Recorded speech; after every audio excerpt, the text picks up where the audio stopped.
Welcome to Losing a Child, Always Andy's Mom. On this podcast, we journey through the devastating experience of the death of a child. Grief is seldom discussed openly in our culture, and the death of a child makes people feel even more uncomfortable. We approach the topic openly and honestly, speaking to people who have lost loved ones and experts who help care for them. Whether you are a parent experiencing loss or someone who wants to support another going through this tragedy, this podcast strives to offer hope and help.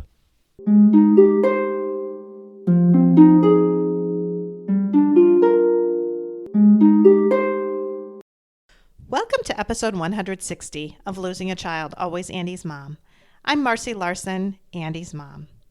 Today, I am so excited to introduce you to my guest.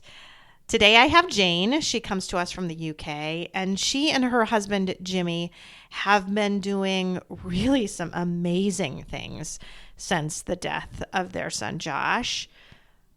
When they met years ago, they were both actually in film school together, although Jane went on to become a therapist. After the sudden death of their son, Josh, it really just seemed natural that they would turn to film in their grief process and in their grief journey. And they have made some really beautiful films. If you want to learn more about their organization, you could go to thegoodgriefproject.co.uk to find out even more about them and to see some links to their films, although their latest one is available on Amazon. Now Jane and Jimmy are expanding even more and are publishing a book called When Words Are Not Enough. Although this was not planned at all, the book is actually being released today, October 6th, on the day of this podcast release. So you should be able to find the book anywhere online where books are sold. But to find a link for sure, please go to my website, andysmom.com, and I will be sure to have the link for you to be able to purchase the book. I know that you are going to enjoy listening to Jane. I certainly did. I felt like I learned a lot from her, actually. And you'll note that I get a little emotional towards the end of this interview because she says so many things that hit close to home with me on things that are going through my own mind right now and struggles that I currently have, even 4 years after Andy's death.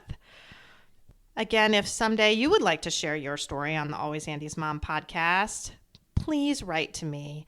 Just email me at Marcy, M-A-R-C-Y, at andysmom.com to share your story. Remember, everyone's story is special and unique and wonderful. You don't have to create a big organization or write a book or make a movie or start a podcast. I just want to remind all of you of that. Don't judge yourself. I feel like people judge us all enough from the outside. We don't need to judge ourselves from the inside as well. So now I know that you are really going to enjoy listening to Jane, Josh's mom.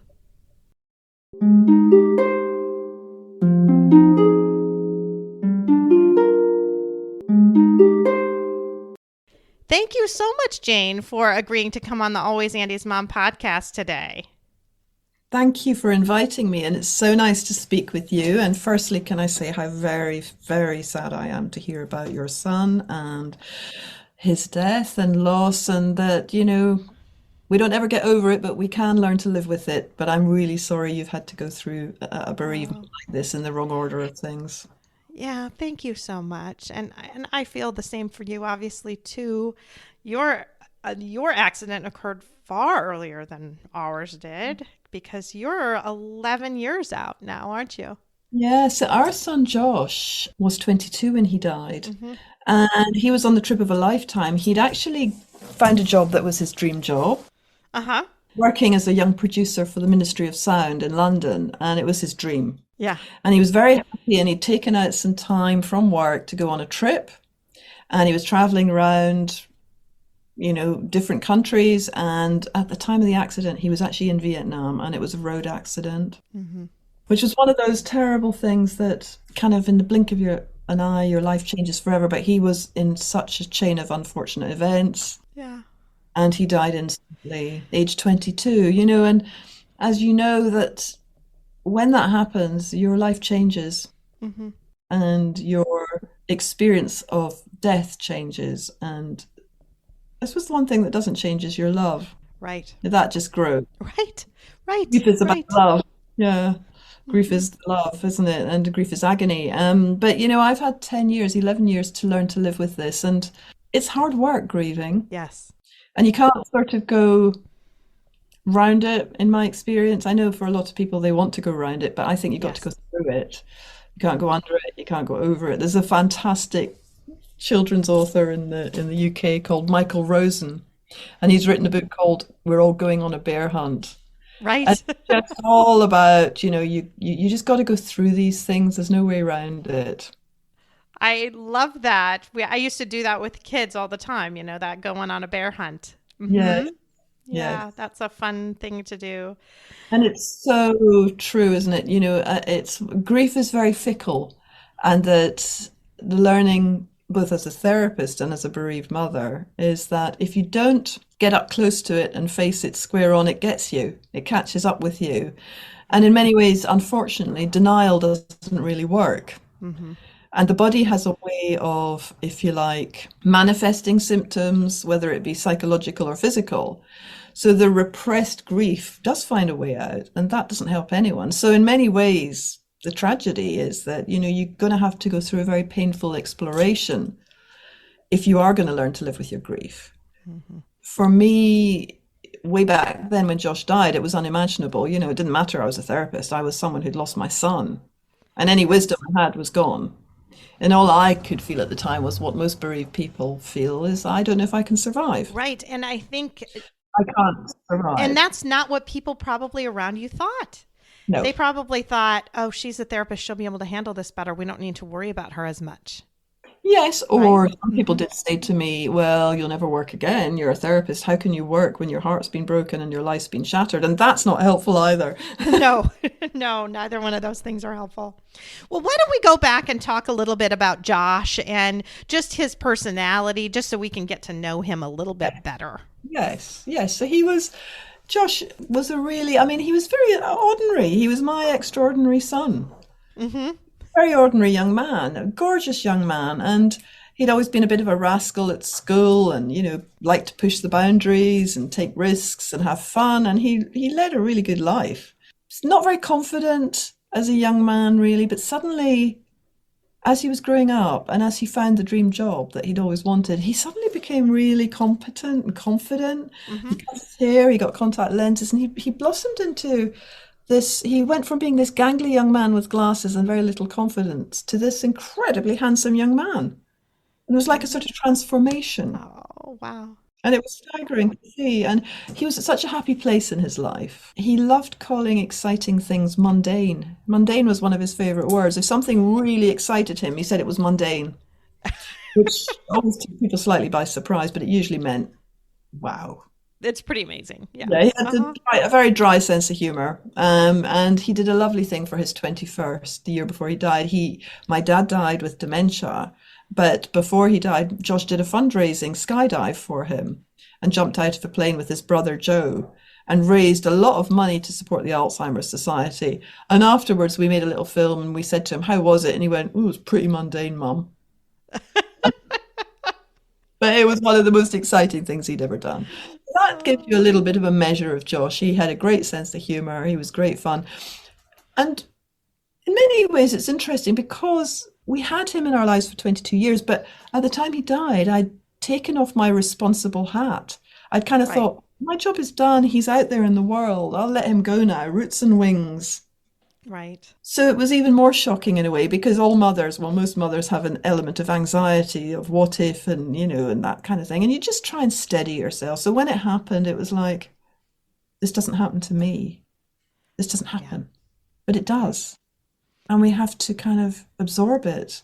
And in those early months and years, it was terribly hard, particularly once the funeral was over, because we decided that we'd have to create a funeral for Josh that was right, because we didn't get to say goodbye to him. He died in Vietnam, so we never got to say goodbye. It was very sudden. So the funeral that we were going to create for him was going to have to be some way of kind of letting him go and saying goodbye. And all his friends wanted to be part of it, but felt that they couldn't be part of it. They were worried they would cry. We said, we want you to sing songs. We want you to do whatever you want. They said, but we'll be too upset. And we said, that's fine. We'll all be upset together. Yeah. The first film we made after Josh died was called Beyond Goodbye, and that's on our website. And it's the most beautiful, beautiful, happy, sad collection of stories and tributes from his friends, reflections from his friends, reflections from his siblings about what his death meant to them and how the funeral for them, or should we say the celebration of his life for them, made his death more digestible, made it real, because nobody got to say goodbye. And so on the day of the funeral, the surprise was very much that we had the opportunity to support each other. They supported us, we supported them. And what comes across in the film Beyond Goodbye is that people said, I feel better. I feel better for having, and they felt ashamed, they felt embarrassed. And we just felt honoured.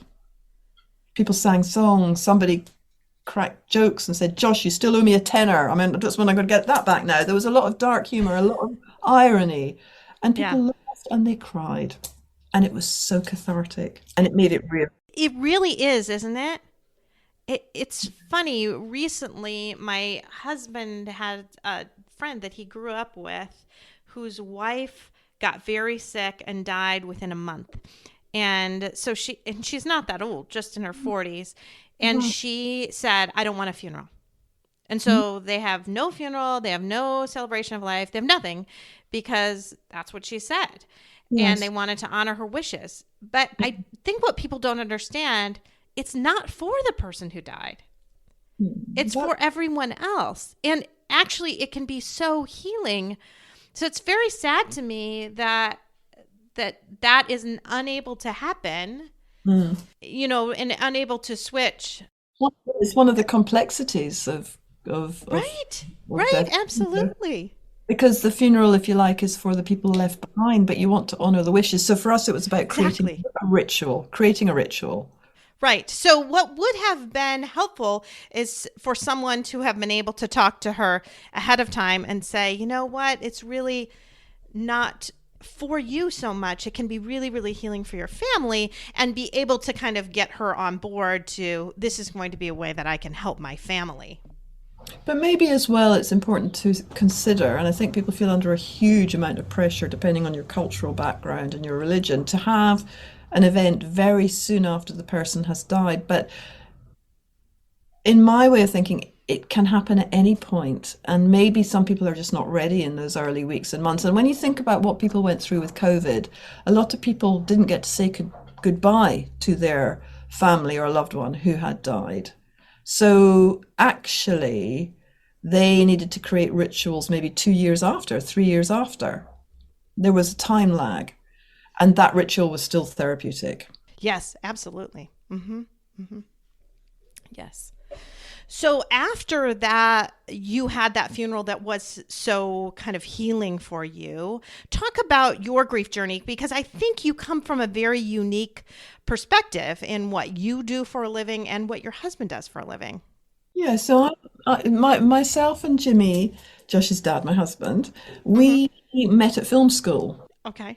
And we made films together. And when Josh was born, I decided to go and train as a therapist, which is something I'd always thought of doing, because I thought that was certainly an easier profession when you want to be around your kids a bit, because filmmaking is not at all sociable. And it's hard work. So I started to train as a therapist. Jimmy carried on making films. He's made documentaries. He's got a BAFTA. He's an amazing film editor for documentaries. But with Josh's death, both of our lives were so changed, and we kind of realized that we wanted to go back to what we'd done before. We wanted to be creative. We wanted to be active. And for us, that was how we were going to get through our grief, by doing. Right. And it's for everyone, and there's no right or wrong way of grieving. But for us, making films, Jimmy wrote a book called Released within months of Josh dying, made a photography book. That was self-published, this unlike our latest book. But for us, the doing and the being active was the only way forward. Otherwise, we were going to sink. Right. And so we made films. The first one was Beyond Goodbye. The second one we made for a charity which you'll know of in the States called the Compassionate Friends. In the UK, there's a charity called the Compassionate Friends, and that there's a UK division. Mm-hmm. There's the UK, and there's an American Compassionate Friends. And we made a film for them called Say Their Name. Because the thing that we discovered very early on in our grief was that nobody wanted to say the name of your child in case they made you cry. I know. Yeah, and well-intentioned, of course, but it's not people saying the name of your child that makes you cry. You're crying anyway. It's the fact that they've had the courage to mention the person, and you're crying because you're kind of happy that someone's mentioned their Right. name. Right. I know I heard someone say that when you say my son's name, it's like music to me. Mm, And exactly. that's I thought was a beautiful analogy. And it does, and music oftentimes can make you cry, and it's certainly I will cry, but Yes. it is like hearing sweet music to hear that name again. Hmm. That's right. And so that was a film we made for them because they're a fantastic peer-to-peer support group, and I find them really helpful in the Hmm. early stages of my grief, being able to speak with other parents or other people who'd been through something similar. Because I think what you find in the early stages of grief, you spend an awful lot of time helping people get over their shock that your son has died rather than getting help with your shock that your son had died. Right. Right. And I even remember one moment, which I'm very ashamed of, where I was actually back in London. It was a couple of years after Josh had died, and I bumped into someone whose son had gone to school with Josh, and she said to me, "So how's Josh?" And my thinking was, "Oh, if I tell them Josh died, I'm going to have to spend the next hour picking them up and putting them back together again, and I haven't got the time, and I haven't got the inclination right now, or the emotional strength." And I opened my mouth and I said, "He's fine." Wow. That was in the early stages of my grief. And I think at the time I felt guilty. But what I was doing there was I did not want to have to put the work in to picking someone up and sorting them out. Right. Yeah. Now, at this stage in my grief, I'm okay with that. I don't need to sort it for other people. I think people need to take responsibility for how they respond. Yeah. I know I have people ask me how old my kids are, and I just say they're teenagers Hmm. because Andy will always be a teenager, and now they're not all teenagers because I have a daughter who's 20, but Uh, I don't want to always go there with people. I don't feel like I want to, and they want me to like go through all the ages of my kids, but I don't want to do that because then it's this whole, do I say how old he should be today? Do I say, hmm. if I say he's 14, then all of a sudden he's like my youngest by a bunch, and it just is somewhere I just don't always want to go. Well, you have to jump through some pretty complicated mental hoops when you're a bereaved parent. But I do find myself that, I tend to say I have three kids, one of whom is dead Yeah. now, because I can deal with it. Yeah.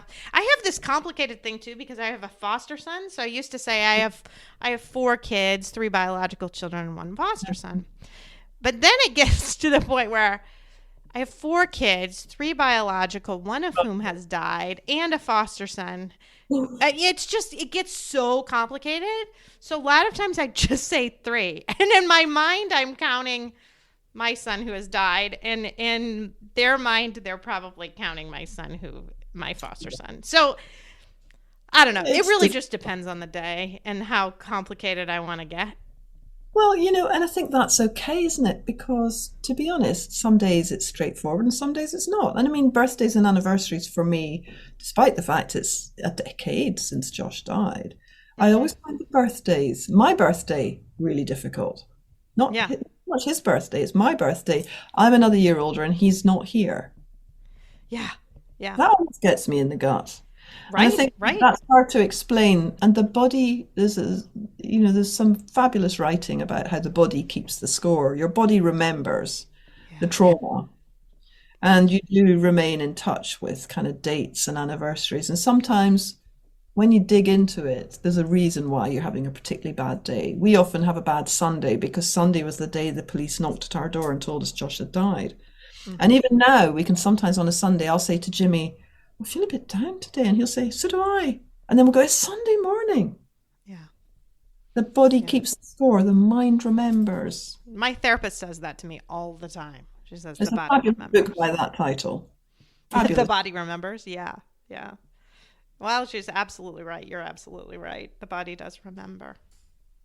And so, but we have to be kind to ourselves. And as you will know, and as most bereaved people know, unless you're kind to yourself and you think about what you can cope with on certain days, you push yourself too hard. So you have to just recognize some days you can't deal with it, some days you can. Yeah. Hmm. And for us, making films, supporting other people, writing our book to be published next month is all about sharing the stories that people have honored us with. We're honoring their story, but we're also honoring Josh.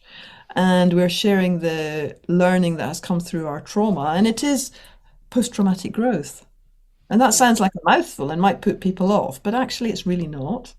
It's like Hmm.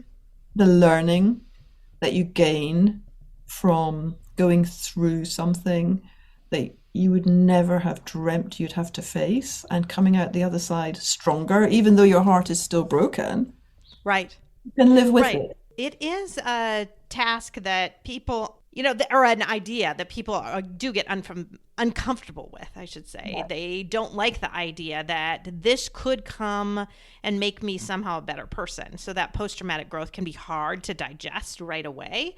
But I do feel like if you go through things long enough, we'll all admit that we do have some post-traumatic growth for sure. Hmm. Yes, I mean, I would do anything to bring Josh back. I mean, Right. but I would not want to be who I was before he died. Right. Right. Because he Exactly right. life cut short in his 22 years taught me about what's important. And I now value each day probably more than I ever did before, oddly, even though I miss him all the time. But I know each day is precious. And I'm lucky I have other children, Hmm. but on our retreats and in our book and in our interviews with the work we do, we often meet people who've lost their only child. Yeah. And in the early stages of grief, having other children is what keeps you going because you can't just curl up into a ball and, you have to keep going somehow. And when you've lost your only child, it's the hardest thing in the world. Or it could be that you've never been able to have children. I mean, grief is everywhere. Right. I think Right. everyone grieves for something. And I've learned that. I've learned a lot about that in the last 10 years. It's not just about me Yeah. and my grief. Everyone's grief is so unique, but we're all joined together by loss in a way, and we have to adapt somehow. Yeah. And talking about losing your only child, I think that can be especially difficult too if you're a single parent and you lose your only child. That then you do feel like Yeah, really alone. that's Hmm. right. And not having those grandkids that we are very lucky to have, it's like, you have to be so aware sometimes of how hard it is for people to absorb stuff. Hmm. And the pain is so acute, particularly in the first years of grief. So talk about your organization that you founded there Mm. in the UK. So we set up a charity called the Good Grief Project, and the Hmm. website for that is easy to find, though less easy now because there's an awful lot of projects that are setting up with similar names, but we are www.thegoodgriefproject.co.uk. And Okay. we set up the website as a way of sharing our films, sharing our photographs, and as a sort of, if you like, a holding space for the charity that we'd set up, which runs retreats for bereaved families. So every year we run 2 retreats, and those retreats are open to anyone. We fund them. Anyone can come on them. We fundraise as a small charity so that nobody is excluded. It's accessible to everyone. But what happens is people arrive on a Friday and they leave Hmm. on a Sunday, and they arrive just about always reluctantly on a Friday because they feel that it's going to be too painful, it's going to be too upsetting, it's going to be too difficult. Right. And what happens is that it's run by our family.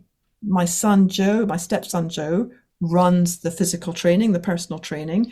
Our daughter Rosa prepares the food. Jimmy and myself and another person does the photography. We have therapy space. We have creative writing. We have boxing. We have mindfulness and yoga. And people arrive, and very often they say, this was a mistake, I shouldn't be here. And we just say, come in for a cup of tea and just go home afterwards. Well, I can say without exception, almost, I think there's never been someone who's left. Within an hour or two of being there, people just unfurl, they uncurl, they open up, their faces lift, their shoulders drop, their faces relax, because they feel as if they can take the metaphorical mask off and be themselves. Yes. And it's a very rare opportunity to be with their child who is dead. Right, right. And that is true. We do wear a mask all the time. We feel like we keep this mask on, and there are few opportunities that you really feel like you can take it off. Exactly so. And so they feel very comfortable, they relax, and then they take up the challenge of maybe creating a photograph, a new photograph. Mm-hmm. So the retreats are all about continuing bonds. It's about how do you take something from the past, your child, and carry them forward with you into the future? How do you fold them in to your heart and your body and your mind by creating new things in their memory? How do you do that? It's impossible. Well, it's not. And our new book is called When Words Are Not Enough. And every participant in there has written about how creativity has helped them come to terms with their grief. And that's our learning, that everyone that we have included in our book has found creativity to be really, really helpful. And we're not talking huge murals or massive works of art. It could be anything from cutting up your child's t-shirts and making something new, Mm-hmm. to making little pom-poms, to doing a huge mural. We have people who swim, Mm-hmm. cold water swimming, because for them, that's their kind of creative way forward. We have such a cross section of people in the book, but all of them have done something to help them move forward in their grief. I love how you're talking about some of these littler things, because I've recently had some people writing to me saying, I'd love to be on the podcast, but all of your guests have just done so many amazing things. They've all started organizations. They've all done this. And I haven't done any of that. And I'm like, it does not matter. No, It doesn't matter. doesn't matter. And I love how you are really celebrating those little things that people do. We're Because I know you've done something huge, right? I mean, you've done these films, you've created the website, you were writing a second book. I mean, there's a lot that you've done, but it doesn't mean that it's any more special or important or anything than making some pom-poms, right? That's right. So it's a bit like a pecking order of grief. It doesn't help. A pecking order of creativity doesn't help. It's about being able to absorb the possibilities and to rebuild hope and meaning. That's all it is. And it could be Right. picking up, it could be going out and picking up a stone off the beach and writing your child's name on that stone. Mm-hmm. You cherish that stone and you might put it somewhere or you might not, but it is really not about feeling inadequate. It's about feeling empowered, finding meaning again, and creating, if you like, a way forward, a pathway through your agonizing, and I use the word agonizing, pain Yes. that follows the death of a child. There is no words, and that's why we've called the book When Words Are Not Enough. Because there are times when at Josh's funeral, my opening words were, there are no words. Mm-hmm. I stood there in front of hundreds of people and I said, there are no words. Yeah. I searched everywhere. Well, and I think back to those days too, when we were having our visitation before the funeral. And my favorite thing that people said to me was, I don't have the words for you. I don't have words for you. That's what I try to do now. I don't have words for you, but know that I'm here. Because Yes. that's what really matters. And the people that try to say something to somehow cheer you up or put a positive spin on it, or even if they say this is awful, which is awful, it's better to just say, I just don't have anything that I can give you with a spoken word. Yeah. I think it's really hard for people who feel that they want to help and they don't know how to help. And we need to Yes. encourage people to get alongside their discomfort, their helplessness. And in the early stages of your grief, it's very difficult to do that. To say to people, you can't fix it. It's not for fixing. It's not for you Right. to fix this. I know it's not going to be fixed. This is my reality. Please don't try and fix it. Just be alongside me. That's the greatest gift. Leave a plate of food at the door. You can then go. Whether it gets eaten or not, I don't know. But that's what people did. They brought food, left it on the doorstep. I don't remember eating it, but I'm sure we did. That's probably how we survived. Yeah. People are so kind, but they're so terrified. We had a recent screening. We now live in Devon. Okay. We had a recent screening of our film at the local cinema, and we got messages from a lot of people saying, I'd love to come and see your film. It's called A Love That Never Dies, but we're frightened to come and see it in case it upsets us. Now, this is not from bereaved people necessarily. This is from people who might not be bereaved. They're frightened of coming to see a film about a bereaved family who've made a film about bereaved people in case it upsets them. And what I would say to them is try and get over yourselves a little bit. Try and get alongside people. It's not okay to be on the run. It's like, just get out your comfort zone a bit, because what people say when they come and see our film is, I feel better. It's okay. Right.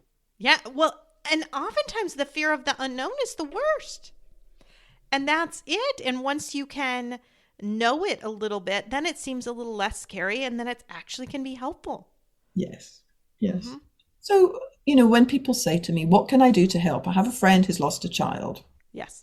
I often get asked that. I'll say, don't try and do too much. Just be there. If you say you're going to be there, be there. Mm-hmm.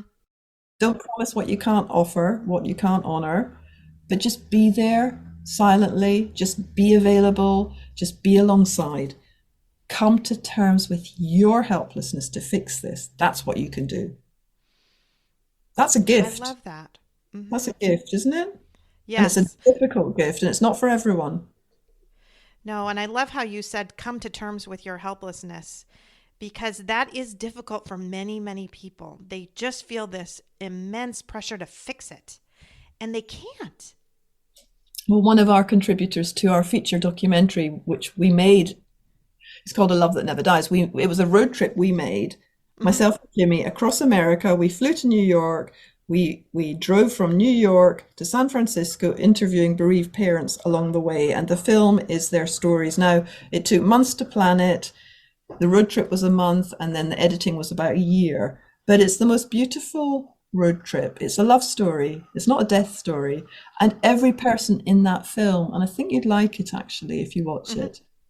Oh, I'm sure. I watched the trailer, and Yeah. I am excited to watch the whole thing. I think it will be beautiful. And you can watch it on Amazon, I think, It's here in the available. US, It's right? worldwide available. All the proceeds that we make from the films go back into our charity. It's really cheap to watch it.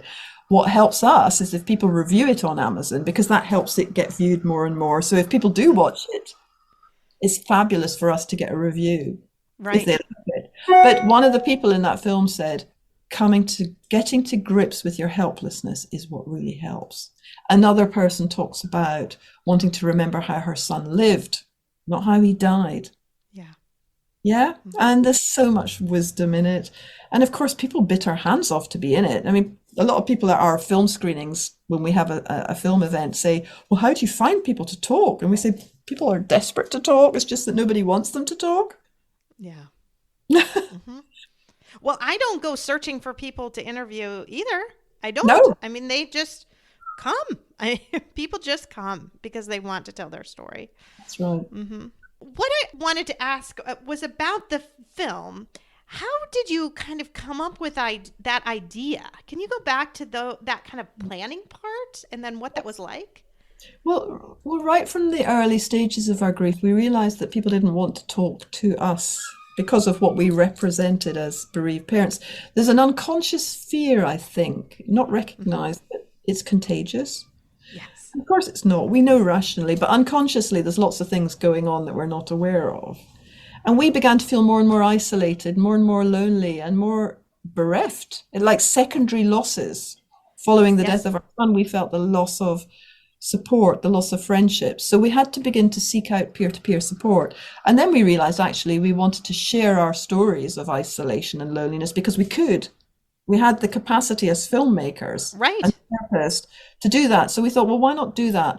And let's see if we can find other people who feel the same as us. Is it just us? No, it's not. Everybody seemed to be feeling the same thing. And so Right. we set up the interviews. We plotted the journey across America. I mean, people approached us from Alaska and all sorts of places, but it had to be something that was realistic. And we Right. traveled from New York to San Francisco. And we basically spent a couple of days filming with everyone who wanted to be part. And interestingly, the interviews usually lasted like a therapeutic 50-minute hour. Uh-huh. It was all the participants said they found it really therapeutic to be able to get right into the heart of their story and their love and their grief without justifying anything, straight in. Now, obviously, the film is made by a very, very experienced film editor, and a lot of films are made in the cutting room. You know, you have hours of material, so we had to whittle it right down. That's a huge challenge. But the content and the depth of authenticity and love is unbelievable.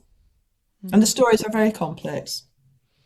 They're very complex stories, you know, from death by gunshot wound to road accidents. I mean, really complicated stuff. People who took their life. I mean, it's really, you know, it's not really about how people died. It was about how we survive after death. We don't want to focus too much on the cause of death. We want to focus on the survival of the families afterwards. We also wanted to pay attention to siblings who are so often the forgotten mourners. I know my daughter Rosa said, well, Mum, people always ask me how you are, but they don't ask me how I am. And I said, I'm really sorry, Rosa. And she'd say, well, your grief is worse than mine. And I'd say, that doesn't help you and it doesn't help me. Your grief is your grief. Yes. I totally agree. I've talked to many siblings, and that's always one of the questions that I ask is, what do you get more? How are you, or how is your mom? And Yes. invariably, it's always how's your mom. And Yeah. I think most people would say it's probably 10-1 the way when they get the asked how's your mom compared to how are you. In terms of the films and the books, I suppose why we do it is because we're told that it helps other people to normalize something that is not normal. And we hope that the films and When Words Are Not Enough, the book, will continue that sort of tradition of saying to people, it won't always be this agonizing. We're not saying it's ever going to not be agonizing, because it won't. It's always going to hurt. But the jagged edges get a little bit less jagged with the passing of time and the right support. And it's so hard to find the right support. It really is, you know, but it's important to follow your intuition and trust yourself, because we all need different things. Everybody grieves so differently. I always think a good analogy is when you think about your grief right away as this just huge boulder that you're barely able to drag along behind you, that it's holding everything up. And over time, that gets a little bit smaller. And eventually it becomes this sort of rock that you keep in your pocket that has a lot of sharp edges that will get you and bother you. But you can walk along with your life at a fairly normal pace now. It's not this big, huge thing holding back everything. It's just something that's with you all the time, poking you every now and again, but not holding you back quite so much. Exactly. That's right. I agree. Yes. But it's so different for everybody. Yes. And so, you know, I think any rules around grief and grieving doesn't help. No. Everyone does it their own way. And at their own pace, too. Exactly so. Exactly so. Yes, because I think, recently, I've talked about this a lot on the podcast about recently that prolonged grief disorder, how it's kind of acting like you're supposed to be all back to your normal self and part of normal society and doing everything in a year. And if you're not, then you have this prolonged grief disorder. I think then if that were the case, all bereaved parents have prolonged grief disorder. And that doesn't necessarily mean that they're doing something wrong, because that's just the normal process of grief. I mean, I think a lot of people are barely started their grieving process when you hit a year. Unfortunately, a lot of people feel that they're not grieving right, and that's just so unhelpful. People Yes. will often say to me, my private clients will say, it's been 6 weeks and people think I should be over it, and I'm just lost and I'm not doing well enough, and that's just so brutal, isn't it?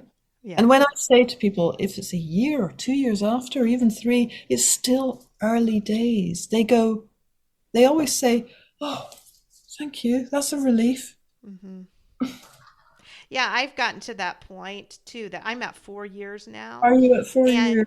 And I don't like to even tell people that, because I feel like if I mention, like, we just had an anniversary, if I mention we just had an anniversary, people will feel bad for me. If I mention that it's the 4 year anniversary, I feel like people would look at me and go, really? Yes. You know, you're not better than this then? You're No. crying? 4 years, come on. You Well, know? I get exactly where you're coming from, and I think this is one of the tragedies for bereaved people, and one of the reasons for, I mean, writing a book and making a film is not easy, but one of the No. reasons you do it, and one of the reasons you probably do what you do, is because it's so important that people get over the kind of stereotypes and the time frames and the beliefs about how grief should be managed. And your heart will always be particularly sore on the anniversaries and those dates, whether it's 4 years, 8 years, 10 years. That's the nature of grief. Hmm. That's the nature of it. And judging and, if you like, assessing it is not helpful. No, it's not helpful at all when other people judge you. And when you're getting to the point where you're starting to feel a little bit embarrassed because you feel like I should be in a different place now than I am. Yes. Well, what you're describing, of course, and I think it's not right that you should feel this, is shame. Hmm. Shame that you're not feeling more robust. I should be better. I shouldn't be crying. And of course, really, in a way, that's when the body kicks in and panic attacks take over and physical symptoms take over, because the more you repress it and the more you try and fit in with the definition of what is a healthy grief, the more pressure you put on yourself. Hmm. And in many ways, it is important to know if you're at risk or if you can't carry on, then you must get help. But most people feel at some point after the death of a child that they do want to die. Yeah. And you don't want people to rush up and say, she's suicidal. She's not suicidal. He's not suicidal. Her heart or his heart is broken and they're in shock and they're traumatized. Stay alongside them, keep an eye out. If they seem to be feeling that continually, then yes, step in and help. Hmm. Observe, contain, be with. Well, and I think you really hit the nail right on the head for me, for sure. And that saying, if I'm starting to feel these things, then I'll feel it in my body more. And I absolutely have been. Absolutely. Like, for a while, I was not even seeing a therapist anymore. I felt like I was doing pretty well. But I Mm. think this expectation that I put on myself, that I should be better, I'm actually worse now. I'm Yes. having to see the therapist again. I'm getting more anxious, especially driving. All of those things that were bothering me at the beginning are now bothering me again. And I think it's because I just have these unrealistic expectations or something. But it's very brave of you and very important of you to share that with people who listen to this, because that's normal. It's normal to pack it all away, but it's not healthy and it won't help you in the long term. What's really helpful is you're saying, I've gone through this. I should be feeling better. I thought I was, but no. Grief is like a tsunami. It comes and gets you when you least expect it. And that's okay, as long as you can step up to getting the right help when you need it. And I think for most bereaved people throughout their ongoing lives, there's going to be times when they're going to need help. I need help from time to time in my life because of anniversaries or because of just my own aging process. I'm getting older. Every year I get older. My son isn't here. He should be here. You have Hmm. to you have to iron out the complexities of it all. It's back to front and it's complicated. And with the right support, whether it's peer support or therapy, it doesn't matter. It's reaching out and finding the right place to be able to articulate it and not bottle it up so that you become frightened of driving or frightened of getting on a train or frightened of stepping out of the house. We're all prone to it when we've been traumatized. Trauma doesn't go away. We have to work with our trauma. Hmm. It's tough. It's bloody hard work. Have you gone back to working as a therapist then as well? Yes, I've been working as a therapist virtually the whole way through, Oh, but great. Okay. I took supervision. I have therapy. My work is I feel like I've grown as a therapist. I'm so much better as a practitioner than I ever was before. I was good enough before as a therapist. I was, Right. fine. An Right. accredited senior practitioner. I do all the CPD you need to do, but I'm so much better now because as a therapist, because I really understand it from the inside out. Mm-hmm. And that's important. Right. So And did I you take love my some work. time off then? Yes, I took some time off and I really valued it. But going back to work was really important to me and it really helped me because, in a way, with grief, you can lose your confidence. Yeah. As a professional, you lose your confidence. In your working life, I'm sure you lost your confidence after the death of your son, Yeah. And to get it back, I think for some people, going back to work is really helpful. For other people, it's not. But I really loved working and going back to work. But I didn't work as many hours. I worked reduced hours. And I made sure I had extra supervision. But it really worked for me. Yeah. I mean, for me, I ended up having to stay home a year. I didn't completely stay home. I did administrative work, but I only did administrative work for a year because it was just too painful. That's okay. But then it got to the point, it's interesting, really, and I've said this on the podcast before, it really took me starting the podcast and kind of having something to do with my grief and something to do with Andy. And Yeah. that sort of purpose for my grief allowed me to get my life back as a physician. Well, isn't that fascinating? Because that's at the heart of our new book. It's doing, being active, it's finding a purpose, it's finding a way forward. We have people in the book who haven't been able to paint since the death of their child, and suddenly they could paint again or draw. It's so different for everybody. But finding a purpose and finding meaning is at the heart of what you're talking about there. Mm-hmm. Mm-hmm. And I never ever would have guessed that this would be anything I would have done ever in a No. million years. I've never even really listened to a podcast except a few of the ones that my husband put out. I just didn't. And then suddenly I felt this like desire that maybe I wanted to reach out to other parents and help them tell their stories. And I thought it was really interesting that you talked about you going through and doing these kind of 50-minute almost sessions of talking to people and how they felt so just I don't know, it just made them feel better. And that's sort of what I do. That's right. So it's containing, it's good for you. It makes you feel good, but it also makes your participants feel heard. Your listening Right. heart. And listening, there's a fabulous book by the person who's written the foreword to our book. She's called Dr. Catherine Mannix, and she's written a book called Listen, and she's written another book called With the End in Mind, and she is just inspirational. And she has worked with the dying for, I mean, she's retired now, but she's just so wise. And what she says is it's all about listening. Mm-hmm. Listening is not something we necessarily know how to do. Now, I know that as a therapist, I've been trained to listen, but most people think they're listening when they're not listening. Yeah. And the whole book is stories about how people can help, how people can listen. And I would really recommend that book in your resources. Listen by Dr. Catherine Mannix. It's fabulous. And she writes a wonderful foreword to our book. And in the foreword to our book, she talks about coming to see our film at the Cheltenham Literature Festival and thinking, I wish I wasn't here. I don't want to watch a film I don't know anything about bereaved parents. I can't help. She calmed herself. She watched the film and she realized all she had to do was to be there and listen.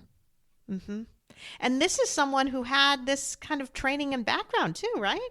Yeah. Because doctors are not necessarily trained how to deal with grief, particularly the grief of a child. Oh, not at all. I can tell you that. I went to medical school. We have no training on it whatsoever.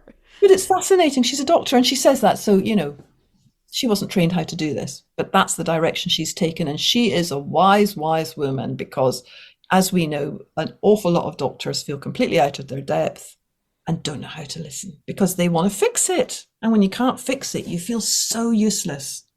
It's not for fixing.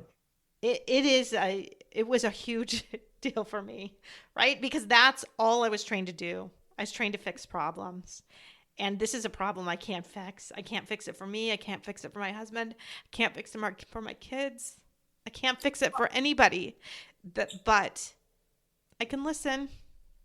And you listen well, and it's beautiful, and it's very therapeutic, and you're giving people a gift. And that's what's important here. You have learnt. You never knew this was going to be your life trajectory. You didn't know it, but you didn't think you'd do podcasts. But podcasts are about sharing your wisdom and just being there and listening. And sharing stories. And that's what helps. Mm-hmm. That's what you can do. That's what you do. That's your way. So the book, When Words Are Not Enough, it's all about that. Find what you can do if you can, and do it. Doesn't matter what it is, whether it's making pom-poms, whether it's a huge mural, whether it's talking to, it is whatever works for you. Well, I think it's very timely that the date that this podcast episode is to be released just happens to be the day the book is being released. It's pretty incredible, that, isn't it? I know, it really is. We were just talking about it a little bit before we started recording. I was looking up and I said, this will be released on October 6th. And you said, oh my, that's the date of our book release, or of our scheduled book release. So I don't know. I think it was divine intervention somehow to make it be some form of synchronicity, because we've just received the postcards and that's the cover of the book. I don't know if you can see that. I know, it looks beautiful. And that's a picture of Josh asleep years before he died. But, it just has become the cover of the book. And it can be pre-ordered, and it will be available in the US and the UK worldwide. So it's available to anyone who wants to order it. Yeah. How can someone order that book? Well, I will send you the link, and maybe you could include that in your podcast when it goes out, or I can, through our publisher. It will be on Amazon, not yet, but it will be easily available, and there will be a US distributor. So I'll have all the information. Just to people listening, just go to my website right now, or to andysmom.com, and I will make sure to have a link that will get you to the right spot so that you can order the book, because I think it will be beautiful. And I am excited to watch the film on Amazon. It looked like it was just $2.99, so not very much money to be able to watch it. And The Love That Never Dies, yes, that's available on Amazon Prime, and all our other films are available via the Good Grief Project website, which is the one that I read out earlier. So all that information will be on our website as well. I suppose we just want to say that all we do is dedicated to people who've gone through an untimely death. The book isn't necessarily bereaved. It's not all bereaved parents. There's a lot of bereaved parents in it, but it's people who've been bereaved in an untimely way. Mm-hmm. It may be of a parent. It could be of a partner. There's quite a few people who've been bereaved of kids. But the film, A Love That Never Dies, is purely bereaved parents and siblings.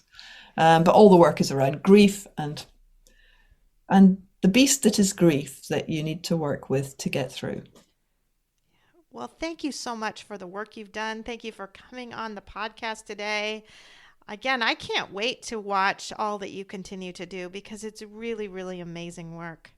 Well, thank you so much. And I'm so sorry about your Andy and, your grief, and that you've had to go through it. But, we do something with it that I guess helps us accommodate it in a more comfortable way, but nothing will fix it. And I'm sorry. You're right about that. Oh, it's lovely to talk. Thank you. And you got me all emotional today. So that's normal. That's but good. I think that's good.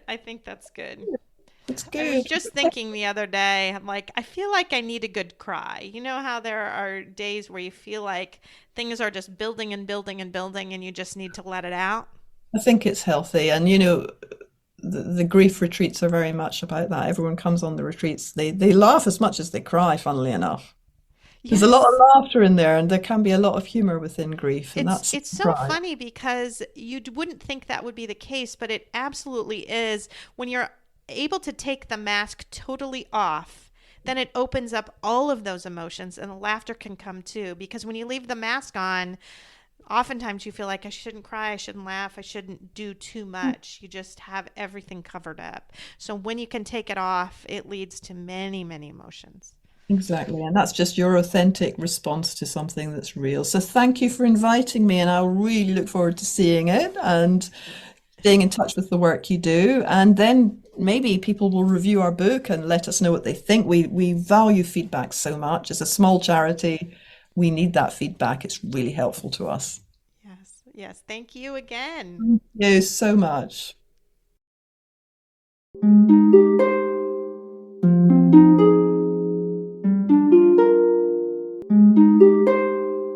Thanks for listening. If you found this helpful or would like to support the podcast, please leave a 5-star rating and comment. To help financially, you can text Andy's Mom to the number 53555 or visit the donate page on andysmom.com. Your donations are secure and tax deductible, and we are now able to accept Venmo, PayPal, and Apple Pay. Always Andy's Mom is a registered 501c3 organization and can receive donations through smile.amazon.com, Thrivent Financial, and Benevity, amongst others. Marcy loves hearing from listeners. Please feel free to reach out to her via email at marcy@andysmom.com. Also, be sure to sign up for the email list to receive weekly updates as well as pictures of all of Marcy's guests and their children. Together, let's work to inspire hope, one day at a time.